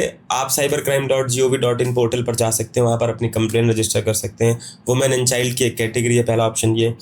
दूसरा ऑप्शन ये एक पोर्टल और है stopncii.org, वहाँ पर भी आप कंप्लेन कर सकते हैं। कुछ लोगों की शिकायत है कि उससे उस तरीके से काम नहीं हो रहा, तो आप, मेरा मानना ही है कि cybercrime.gov.in पर ही स्टिक करें, बहुत अच्छा रिस्पॉन्स है। अदरवाइज आप किसी भी ऐसे पर्सन से मिल सकते हैं जो कि सोशल मीडिया को हैंडल करता हो, या टेक्निकल पर्सन हो, या साइबर एक्सपर्ट हमारे जैसे किसी भी लोगों से मिल सकते हैं। वो आपके कंटेंट को वहाँ से रिमूव करा देगा। कितना टाइम हो जाता है? It completely depends on profile की कैसी प्रोफाइल है और कैसे। तो सर जैसे हमने काफ़ी बात कर ली, आपको कुछ केस बताएं इंटरेस्टिंग से जब आपने मनी रिकवर किया हो, या किसी का ऐसा केस हो जो इंटरेस्टिंग हो। ऑलमोस्ट सारे ही केस इंटरेस्टिंग हैं, क्योंकि हर केस में हर आदमी बिल्कुल एक कि सुसाइडल नोट पर ही खड़ा कि सर मेरे पैसे रिकवर करा दो, अदरवाइज आई विल डाई। कई बार पैसे की बजाय, पैसा तो ठीक है कि उसके लिए सुसाइड कर लेते हैं, बट कई बार इमेज के लिए भी हो जाता है, सुसाइड करने पे मजबूर कर देते हैं वो लोग। हाँ, कुछ मतलब मैरिड कपल्स थे मिले मुझसे। ये मैरिड कपल्स वाला बहुत डिफरेंट केस है, इससे तो बहुत सारे केसेस आते हैं। मैट्रिमोनियल वेबसाइट पर जो स्कैम हो जाते हैं वो, और एक केस मेरे पास ऐसे बहुत से लोग आते हैं कि सर मैं इससे शादी करने वाला हूँ या करने वाली हूँ, प्लीज़ आप इसकी प्रोफाइल चेक कर लो कि ये कोई गलत आदमी तो नहीं है। जो भी शादी.com या इस टाइप से वेबसाइट पर मिलता है, क्योंकि वो अनजान होते हैं। इंडिया में हमारे यहाँ जनरली शादी जो अरेंज मैरिज होती है वो किसी न किसी रिलेटिव के थ्रू होती है, लव मैरिज जिसे आप पहले से जानते हो। दो ही ऑप्शन है। जो ये मैट्रिमोनियल वाला कॉन्सेप्ट है इसमें आप जानते नहीं हो, तो इसमें लोग वेरीफाई कराने आते हैं। एक आंटी आई थी और मतलब उनकी बेटी थी, शी वांट्स टू नो कि मैं वेरीफाई करना चाहती हूँ कि ये आदमी सही है या नहीं। और literally he was too good, मतलब वो बहुत ही ज़्यादा अच्छा लग रहा था उन चीज़ों को लेके। तिलक लगा के पूजा पाठ करना, संस्कृत में बातें करना, कोशिश करना कि मतलब अपनी इमेज को बहुत, जब कोई फेक करेगा ना तो आपको समझ में आ जाएगा। अभी मैं यहाँ के फेक करूँ आपसे ऐसे बैठ कर, जी बताइए, इस तरह इस टाइप से बात करूँ तो आपको लगे कि फेक है यार, ये बिल्कुल रिलैक्स होकर आप कॉमन जनरल तरीके से बात नहीं कर रहे।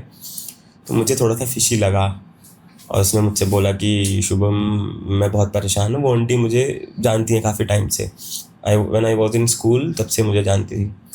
तो मैंने थोड़ा सा इन्वेस्टिगेशन किया और देखा, दिल्ली में ही थी वो। जब मैंने इन्वेस्टिगेशन किया then I got to know कि he was a gigolo. I hope gigolo words जो मुझे बोलना नहीं चाहिए इन चीज़ों को, तो but he was a gigolo था। वो बताएं क्या है, होता है काइंड ऑफ पेड, ओके है ना। तो मुझे लगा ही वॉज मतलब वो प्रोफेशनली पहले करता था उन चीज़ों को। कैसे पता किया मैंने उसका ओसेंट किया। मैं कोई भी इलीगल चीज़ें यूज़ नहीं करता ऑन कैमरा तो तो मैंने उसका ओसेंट किया। ओसेंट का मतलब होता है ओपन सोर्स इंटेलिजेंस टूल्स का यूज़ करके आपने क्या क्या चीज़ें ढूंढी। तो सारी चीज़ें ढूंढी उसके नंबर के थ्रू, उसके ऑल्टरनेटिव नंबर के थ्रू, ईमेल के थ्रू, पूरी कुंडली कहाँ कहाँ मतलब किस टाइप की वेबसाइट्स पर लॉगिन कराया उसने, प्लीज डेटा चेक करे, सब कुछ चेक करा। एक मुझे वेबसाइट मिल गई, उसने ना वहाँ पर रजिस्टर कर रखा था कि ये पर्टिकुलर है बंदा, और वो लगभग 6 साल पहले का रजिस्ट्रेशन था। मुझे लिंक मिला उस पर, मैंने उसे कॉल करा तो किसी लड़की से ही कॉल कराया। आई सेड कि I'll pay एक्स्ट्रा वगैरह वगैरह जो भी हो इस टाइप की चीज़ें। And I was shocked, he is ready. तो मैंने उसको बुलाया, मैंने कहा ऐसा ऐसा है। तो ऐसे भी स्कैम होते हैं। सिर्फ वो क्यों कर रहा था? पैसों के लिए। और इमेज को वाइड वॉश करने के लिए भी हो सकता है। नहीं, she is too rich. Okay, as I know कि बहुत अच्छा पैसा है उनके पास, और वो इकलौती लड़की है तो काफ़ी अच्छा पैसा है उनके पास, उसको लगा होगा। तो फिर मैंने उसको बैठा के पूछा, मैंने कहा क्यों कर रहा है, किसी की लाइफ ख़राब क्यों कर रही है तेरे खिलाफ। मैंने आंटी को पूछा, मैंने कहा क्या करना है इसका। बोली बेटा कोई कंप्लेन वम्प्लेन नहीं करनी, थैंक यू सो मच, बचा लिया आपने। पैसे वैसे देने लगी मुझे, मैंने कहा कुछ नहीं चाहिए आपको। रोने लग गई थी वो। मैंने उसको बोला, मैंने कहा देख, मैंने कहा अभी तुझे चाहूँ तो यहीं पे पहले तो तुझे मारूंगा मैं, लिटरली मैंने ऐसे वर्ड्स बोले थे, और तुझे पुलिस को भी दे दूंगा, 420 है तू। तो वो भी हाथ पैर जोड़ने लगा। मैं घर से बहुत गरीब हूँ, तुरंत वही स्टोरी आ जाती है सामने कि मम्मी अकेली सिंगल मदर है, पैसों की बहुत दिक्कत है, गलत उसमें पड़ गया। मैंने बोला था सुधर जा, उसको मौका दिया। उसके बाद से मैंने कभी उससे बात नहीं करी होगी, ना हमारी कभी मुलाकात नहीं हुई। बट आई होप कि वो जहाँ पे भी होगा, देख रहा होगा अगर, तो ठीक ही कर रहा होगा चीज़ों को। तो ऐसे भी होता है, ऐसे केसेस थे। कुछ केसेस ये आए कि मतलब मुझसे बहुत लोग आकर बोलते हैं कि सर, मेरी एक आदत है, अगर मुझसे कोई भी अगर कुछ मिलता है मैं बता दूं ऑन कैमरा ही, तो कभी भी किसी का नाम या उसका काम डिस्क्लोज नहीं करता। चाहे आप मुझे कुछ भी कर लो, मैं नाम डिस्क्लोज, मुझसे आगे कोई इसका पार्टनर ही पूछ ले कि मेरे साथ बहुत से ऐसे क्लाइंट्स हैं जिनके लिए मैं काम कर रहा हूँ, तो बोलते कि सर हमारा नाम प्लीज़ सेफ रखिएगा। मैंने बोला टेंशन मतलब, शुभम मर जाएगा बट कभी नाम नहीं बताएगा या ये नहीं बताएगा कि क्या काम किया आपके साथ। तो बहुत सारे लोग आते हैं कि सर मेरी पार्टनर के फ़ोन में स्पाईवेयर डाल दो। या एक आदमी मेरे पास ऐसा आया था, वो लिटरली इतना ज़्यादा परेशान हो चुका था, अभी भी मेरठ से अभी मैसेज पड़ा हुआ है, मंडे को मैंने उन्हें बुलाया है दोबारा से वो परेशान हो रहा था।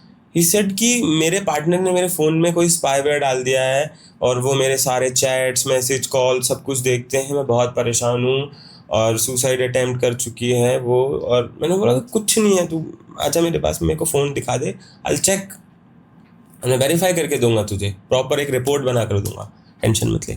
उसको बुलाया मंडे को, वो अब अपने फैमिली के साथ आया। मैंने बोला कि बिल्कुल टेंशन मत लेना, साइकोलॉजिकली अगर आप वीक हो तो आपको कोई भी कैसे भी ट्रिगर कर सकता है। स्कैम करना बहुत मुश्किल है। मैं आपको बताऊं, एक स्कैम होता है फेक लोन वाला ऐप। हाँ, सुना होगा आपने कि 3,000 5,000 रुपये लोन दे देते हैं। मैंने कई बार उनके अकाउंट से पैसे निकलवा लिए। मतलब उनसे कैसे पैसे लिए, मैंने कहा मेरे दोस्त के साथ स्कैम किया। मेरा एक फ्रेंड है, right now he is no more, तो उसने एक बार लोन लिया था, आई वॉज इन कॉलेज। तो मेरे को आदत थी हर चीज़ की, मेरी इसको देखना है, जानना है कैसे कर रहा है। उसने 3,000 रुपये लोन लिया। वो क्या करते थे, अब छोटी सी बात है, जो 3,000 रुपये लोन ले रहा है उसका पेशेंस लेवल क्या होगा, हाँ, समझ सकते हो आप। तो उसने लोन लिया और सारी परमिशंस दे दी। ये चाइनीज़ ऐप होते हैं, इनके जनरली नंबर जो होते हैं वो पाकिस्तान वाले होते हैं या चाइनीज़ नंबर होते हैं, उनसे ही आपको व्हाट्सएप कॉल आएगा। वो उसे गाली वाली देने लग गए उस लैंग्वेज में कि पैसे वापस दो, अदरवाइज़ 3,000 के 30,000 मांग रहे थे, अदरवाइज़ मैं आपके सारे कॉन्टैक्ट डिटेल को ये बता दूंगा। वो उसका कॉन्टैक्ट डिटेल बताया, वो घबरा गया मेरा फ्रेंड। तो ही सेड कि शुभम यार ऐसा ऐसा हो रहा है, उसने मेरा फ़ोन हैक कर लिया। मैंने कहा फ़ोन हैक नहीं किया, तूने फ़ोन का एक्सेस दे दिया था उसे, तो कॉन्टैक्ट डिटेल और फोटो तो उसके पास चली गई हैं, घबरा मत। फिर मैंने क्या किया, मैंने एक डमी फ़ोन लिया, मेरे पास 3-4 फ़ोन, उसमें नंबर था। नंबर मैंने सारे कैसे सेव किए, ऐसी रैंडम नंबर सेलिब्रिटी स्टार्स के नाम पर, आर्नोल्ड की फ़ोटो डाल ली, किसी की फ़ोटो डाल ली, कोई रैंडम। एक वेबसाइट है दिस पर्सन डजंट एग्जिस्ट नाम से, उस वेबसाइट पर जो भी फ़ोटोज़ दिखेंगी वो पर्सन एग्जिस्ट नहीं करता दुनिया में। वहाँ से फ़ोटोज़ डाउनलोड करिए, फ़ोन में रख ली। लोन के लिए अप्लाई करा, मैंने कहा बहुत अर्जेंट है सर, मेरी बैक लग गई है कॉलेज में, मुझे फ़ीस देनी। अरे तुम कोई आधार कार्ड नहीं, कोई पैन कार्ड नहीं। मैंने दे तू एक बार, फिर बताता हूँ मैं तुझे। सेम आदमी के साथ मैंने करा। उन्होंने बोला मेरे को ये नंबर मेरे फ्रेंड ने दिया, उसने बोला कि अगर कभी ज़रूरत हो तो पैसे ले लेना। ले लिए मैंने पैसे, तो पैसे लिए। उसके बाद उसने मुझे कॉल किया कि मेरे पास तेरे सारे नंबर हैं, मैं तेरी फ़ोटो एडिट करके कॉल कर दूंगा। मैंने कहा पहली बात सुन, एडिटिंग अच्छे से करना, दूसरी बात सुन, कॉल सबको कर दे तू, मैं भी देखता हूँ कितने। तो ऐसे करके मैंने कई स्कैमर्स को परेशान किया है। एक बार एक स्कैमर को गलती से मेरा पर्सनल नंबर मिल गया था, तो वो मुझे रैंडम कॉल करे और वर्चुअल नंबर के थ्रू कॉल करे। वर्चुअल नंबर्स क्या होते हैं, कॉलिंग नंबर होते हैं, उन पर आप उनसे कॉल कर सकते हो, कॉल बैक करोगे तो कॉल लगेगा नहीं, ठीक है। रैंडम नंबर जनरेट होते हैं। उसने सोचा कि होगा कोई ऐसे ही। मैंने कहा तू बहुत गलत जगह पड़ा है, बहुत गलत जगह फंसा है। तो मैंने उसको ट्रिगर करने के लिए कुछ ऐसे वर्ड्स बोले कि वो ट्रिगर हो गया, ठीक है। ये देखो आप नंबर देख सकते हो, स्कैमर 1 2 3 4 दिख रहे हैं ना। हाँ। तो ये सारे नंबर मैंने उसके जितने नंबर से सारे स्टोर करे। मैनिपुलेशन मैंने भी बहुत अच्छा सीख रखा है, आई कैन मैनिपुलेट। तो मैंने उसको ऐसा ट्रिगर करा, लिटरली वो पागल हो गया। वो मेरे पे जो ट्रिगर अटैम्प्ट करे, मैं उसकी डबल ट्रिगर अटैम्प्ट करूँ। वो मेरे पे SMS बम्बार्डिंग कर देता है। बहुत से लोग डर जाते हैं कि सर हमारे फ़ोन पर 100 OTP आ गए, मेरा फ़ोन हैक हो गया है। मैंने कहा सुन, ये DND लगी हुई है मेरे फ़ोन पे, तू अगर ये OTP भेजने की कोशिश कर रहा है तो आएंगे ही नहीं। कह रहा आपको कैसे पता चला मैं OTP भेज रहा हूँ? मैंने कहा पता है मुझे, जो तू करने जा रहा है वो सब पता है मुझे। लिंक भेजे, सारी चीज़ें अटैम्प्ट करके देख ली उसने। फिर मैंने उसे तंग करना शुरू करा, उसके फ़ोन में रेड डाला। मैंने कहा तू ये देख रहा है, तू ऐसे कॉल कर रहा है। फिर माफ़ी लिटरली उसने माफ़ी मांगी। मेरी एक सीनियर है, नाम नहीं बताऊँगा मैं उनका, तो उनके पास किसी ने फ़ोन करा कि लोन रिकवरी वाले भी स्कैम चल रहे हैं। वो उनको बहुत, मैं उनकी काफ़ी इज़्ज़त करता हूँ, मतलब मैं इस डोमेन में, उन्होंने मुझे अपॉर्चुनिटी दी थी पहली बार। मैं अपनी इंटर्नशिप वगैरह करके आया, तो उन्होंने एग्ज़ाम वगैरह मैंने दिए थे, क्रैक किया सब कुछ। तो उन्होंने बोला कि आप मेरी टीम में काम करो। काफ़ी अच्छे से उन्होंने चीज़ें सिखाई मुझे साइबर सिक्योरिटी में। तो उनके साथ क्या हुआ कि अपने कुछ कॉन्टेक्ट्स साइबर से, डोमेन से हट कर भी हैं, तो जिन्हें पता है उन्हें पता है। तो उन्होंने मुझे बोला कि शुभम ये मेरे को कॉल करके बहुत गलत चीज़ें बोल रहा है, बहुत गंदे वर्ड्स यूज़ कर रहा था वो। तो उसने मैम ने मुझे दिया फ़ोन और मैंने फ़ोन उसको मिलाया। मैंने बोला कि हाँ बताओ। मुझसे गाली देने लग गया, बस वो ट्रिगर कर गई गाली। तो फिर मैंने उसको ट्रैक किया कॉल पर ही, कैसे करना था वो अलग तरीका था। उसको ट्रैक, मैंने कहा यहाँ बैठा है ना तू, लिटरली अगर वो मेरी सीनियर इस पॉडकास्ट को देखेंगी या मैं उसको मैसेज भी दिखा सकता हूँ। उस लड़के ने, आप स्कैमर से मुझे सॉरी बुलवा कर किसी से पूछना कि कभी आपने स्कैमर्स को, मतलब स्कैमर्स ने आपने कभी सॉरी बोला आपको, या किसी को लिटरली सॉरी बोलने आया स्कैमर। वो लड़का लिटरली आके सॉरी बोल कर गया है, हाथ जोड़ कर कि मुझे माफ़ कर दो, बहुत बड़ी गलती हो गई और मेरा ये काम नहीं है, मैं तो सिर्फ कॉलिंग करता हूँ। लिटरली ये प्रैक्टिकल है। ऐसे बहुत सारे केस है, लोन मतलब जो किसी के पैसे कट गए उनके रिकवरी करा देते हैं। रिकवरी हमारी लीगल प्लस टेक्निकल एक फर्म है। okay. लीगल में भी एडवोकेट्स हैं, लगभग अच्छे एडवोकेट्स हैं। एक हमारे राजस्थान से आदर्श सिंघल जी हैं, आदर्श भाई अगर देख रहे होंगे तो काफ़ी अच्छा काम कर रहे हैं। वो एमिकस हैं अभी, वो राजस्थान हाई कोर्ट से। दिल्ली से भी कुछ टीम है। कीर्ति जी हैं और आपका और भी बहुत लोग हैं, तो सब काम करते हैं और हम करा देते हैं पैसा रिटर्न, अगर आप पैसा ट्रेल में हो तो। ट्रेल में मतलब? ट्रेल में हो तो मतलब स्कैमर्स क्या करते हैं ना, आसानी से रिकवर ट्रेल में हो जाता है, अदरवाइज इन्वेस्टिगेशन, फिर उसमें पुलिस की हेल्प चाहिए कि पुलिस इन्वेस्टिगेशन करेगी और क्रिमिनल्स को पकड़ेगी, फिर उन पर रिकवरी लगा के उनसे रिकवर किया जाता है।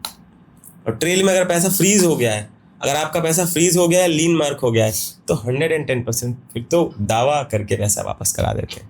तो जैसे चुनाव अभी होके गए हैं बिहार के, तो अब थोड़ा ईवीएम पे बात कर लेते हैं। ईवीएम सबसे बोला जाता है कि बहुत सिक्योर है, उसको कोई स्कैम नहीं कर सकता, तो क्या ईवीएम को हैक करके हम वोट एक्स्ट्रा डाल सकते हैं? देखिए, ईवीएम को हैक करना इट इज लाइक इम्पॉसिबल सा टास्क है, बताता हूँ क्यों। ईवीएम पहली चीज तो इंटरनेट से कनेक्टेड नहीं है। जो चीज इंटरकनेक्टेड नहीं है उसको हैक करना बहुत मुश्किल है। ओके, ठीक है, इंटरकनेक्टेड ये वर्ड हमेशा ध्यान रखना। दूसरी चीज, ईवीएम में कोई ऐसा ऑपरेटिंग सिस्टम नहीं है। जैसे मोबाइल में एंड्रॉयड है, iOS है, ऐप स्टोर है, ईवीएम में ऐसा कुछ नहीं है। वो बहुत बेसिक सी मशीन है, जस्ट लाइक कैलकुलेटर। कैलकुलेटर को हैक कर सकते हो आप? जो बेसिक कैलकुलेटर ये जनरल स्टोर्स पर रखे हुए होते हैं, इट इज लाइक कैलकुलेटर। तो उसको हैक करना मुश्किल है। फिजिकली जाकर आप उसमें कोई डिवाइस लगाओ या उस टाइप की चीज़ें करो, that's a different thing. But general terms में ईवीएम को हैक करना बहुत मुश्किल है, क्योंकि उसमें वो फीचर ही नहीं ना जिससे हैक हो सकती। गवर्नमेंट खुद क्यों डालेगी? क्योंकि ऑलरेडी इतने ब्लेम्स लग रहे हैं, ईवीएम हैक हो गई, मोदी वोट चोर है, वोट चुरा लेता है। ऐसा नहीं, ईवीएम हैक नहीं होते, लोग हैक हो जाते हैं। तो जैसे आपने बोला था अभी ऑफ कैमरा वाली चर्चा हो रही थी कि आपने 70 बार उसमें वोट डाले। नहीं, 70 लोग, एक डेमो दिखाया था ना वो, कि कैसे ईवीएम, एक डमी ईवीएम बनाया कि आप उसके बटन को 70 बार दबाओ, ठीक है, वो चलेगा। बट रियल टाइम जो ईवीएम है, उसके साथ ऐसा नहीं हो सकता। ओके, है ना, उसके साथ अब इतनी सारी सिक्योरिटीज हैं। वोट के जब वोटिंग हो रही होती है तो वोटिंग के टाइम पर आपने देखा होगा, जिस स्टेट की पुलिस जहाँ की है वहाँ डिफरेंट पुलिस आती है। दूसरे स्टेट के जो जवान होते हैं वो दूसरे स्टेट के आते हैं। क्यों आते हैं? ताकि आपको कोई नोन ना हो, आप अंदर जाकर उनसे ना बोल सको अरे भैया मैं ही तो हूँ, डालने दो। तो हमने एक डमी ईवीएम टाइप बनाकर उस पर डालकर देखा है कि 70 बार आप दबा दो, बट वो उसे काउंट नहीं करेगा। सेम उस पर आपने डाले हैं बट उसे काउंट नहीं करेगा। एक बार में आपने एक फ्रैक्शन पीरियड ऑफ टाइम भी तो है, मशीन को भी पता है कि 10 सेकंड में ही अगर 70 बार वोट डाल दिए तो कैसे कोई डाल सकता है। ये सारी चीज़ें होती हैं, तो ईवीएम को हैक करना मुश्किल है। खैर, ऐसा नहीं कि मैं राइट विंग को सपोर्ट कर रहा हूँ या बीजेपी को सपोर्ट कर रहा हूँ या किसी भी पार्टी को सपोर्ट कर रहा हूँ इसलिए बोल रहा हूँ मैं, ऐसा नहीं है। एक जनरल टर्म बता, जनरल टर्म में ईवीएम को हैक करना बहुत मुश्किल है, इम्पॉसिबल सा ही है। तो अभी तक हमने जितनी बात की उससे एक चीज़ समझ में आ रही है, कोई चीज़ इंटरनेट से कनेक्टेड है तो उसको हैक किया जा सकता है, और अगर हम इंटरनेट से दूर हैं तो हम अपने डिवाइस को, अपनी चीज़ों को बचा सकते हैं। अगर कोई भी डिवाइस इंटरकनेक्टेड है, सिर्फ इंटरकनेक्टेड भी है। इंटरनेट क्या है? इंटरनेट कोई प्रोडक्ट थोड़ी है। Internet is like a service जो कि इंटरकनेक्शन प्रोवाइड करती है। आपके दो या दो से अधिक नोड्स जब कनेक्टेड होते हैं, इंटरकनेक्टेड होते हैं, that is called internet. We are exchanging the information, this is the service है। आप एक्सचेंज ही तो कर रहे हो बस, और कुछ भी नहीं है। तो उसी एक्सचेंज के कम्युनिकेशन चैनल पर, उसी एक्सचेंज के नोड्स पर, उसी एक्सचेंज के डिवाइसेस पर हो जाती है कि। तो जैसे इंटरनेट की तो बात हो गई, फ़ोन की बात कर ली, तो जैसे कार की होती है उनको भी हैक किया जा सकता है? हाँ बिल्कुल। कितने मैं वो डिवाइस लाया नहीं हूँ, फ्लिपर 0। हाँ, कार, जितनी कार चोरी होती हैं, आपने कभी सुना था एक जैसी गाड़ियां नोएडा में ही चोरी हुई हैं? फॉर्च्यूनर चोरी हुई थी 2022 में बहुत सारी। क्यों? क्योंकि चाइना से उन्हें एक रिले केबल मिल गई थी। कार चोरी करने के बहुत तरीके। एक वेबसाइट है, मैं बताता हूँ, आप विजिट करके देखना, पोलोकॉम। उस पर आपको हर वो डिवाइस मिल जाएंगे जो आपकी अंतरात्मा चाहती है लेना कि मुझे वो चाहिए। और कोई भी खरीद सकते हो वहाँ से? वो तरीके हैं, बट उसे आप, मेरा सजेशन है उसे परचेज ना करें कुछ भी, क्योंकि स्कैम भी हो सकता है। बट वो आपको दिखा देगा कि क्या क्या चीज़ें मिल सकती हैं मार्केट में। ऐसी बहुत सी वेबसाइट है। खैर, हम तो डार्क वेब पर ज़्यादा चीज़ें देखते हैं, डार्क वेब ज़्यादा अच्छा है पोलोकॉम से। बट एक एग्जांपल दिया मैंने पोलोकॉम का। कार चोरी करना इतना आसान है स्मार्ट कीज वाली कार है, मैं इसीलिए मेरी खुद की गाड़ी है मैं वो की दूसरी रखता हूँ। स्मार्ट की का मतलब ही नहीं है, बेसिक की मैनुअल की लगा कर दो, ठीक है। नई गाड़ी खरीद रहा हूँ उसमें भी बेसिक की रखूंगा मैं, मुझे चाहिए ही नहीं स्मार्ट की। स्मार्ट कीज लाइक आपने बटन दबाया, बटन दबाने पर ऐसा क्या हुआ कि गाड़ी स्टार्ट हुई या गाड़ी अनलॉक हुई? कोई सिग्नल गया, ब्लूटूथ सिग्नल गया, ठीक है। उस ब्लूटूथ सिग्नल को अगर मैं कैप्चर कर लूं, ब्लूटूथ सिग्नल को बहुत आसानी से कैप्चर किया जा सकता है।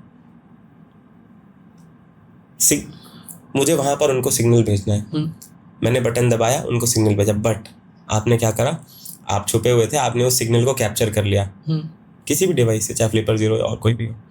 जैसे ही मैं वहां से चला गया, आपने वो सिग्नल्स दोबारा सेम करके कॉपी कर दिया। कभी भी कार की स्मार्ट की चोरी हो जाती है तो सेम की आपको कंपनी से कैसे मिलती है? नेटवर्क की उतनी फ्रीक्वेंसी, सेम उस फ्रीक्वेंसी पर वो सेट होता है, कोड होता है, काइंड ऑफ हैश वैल्यू होती है, उसको सेट करके भेज देते हैं।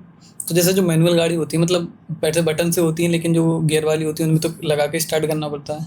और हाँ बिल्कुल, तो फिर वो कैसे हो जाएगा? उसके अंदर एक नीचे बॉक्स होता है, वो शीशा तोड़कर या किसी तरीके से उसे अनलॉक कर, वहाँ आपने देखा होगा कभी कभी चोरी लैपटॉप लेकर आते हैं चोर, हाँ, वो कनेक्ट करते हैं उस बॉक्स में कुछ USB टाइप, तो कार की खराब हो जाती है तब हम जाते हैं, तब वो ऐसे ही करते हैं, कुछ कनेक्ट करके चोरी हो जाती है।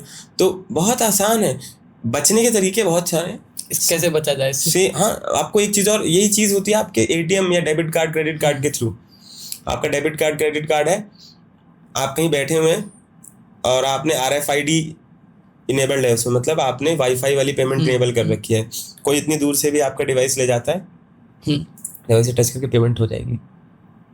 क्यों होती है? कार्ड क्लोन कर लेते हैं। पेट्रोल पंप पे भी मैं ये बात 2 साल से बताता आ रहा हूँ, 3 साल से, आई थॉट 3 साल नहीं, 2021 से बताता आ रहा हूँ। अभी भी मैंने कल मॉर्निंग में वीडियो देखी कि पेट्रोल पंप पर भी स्कैम हो गया कार्ड वो क्लोनिंग का। पेट्रोल पंप पे जो पेट्रोल पंप पे काम कर रहे हैं लोग, वो क्या करते हैं कि 2 बार कार्ड स्वाइप करा, फिर कार्ड नहीं चल रहा, दूसरी मशीन लेकर आते हैं, वो कार्ड क्लोनर होता है उनके पास, ये कर लेते हैं।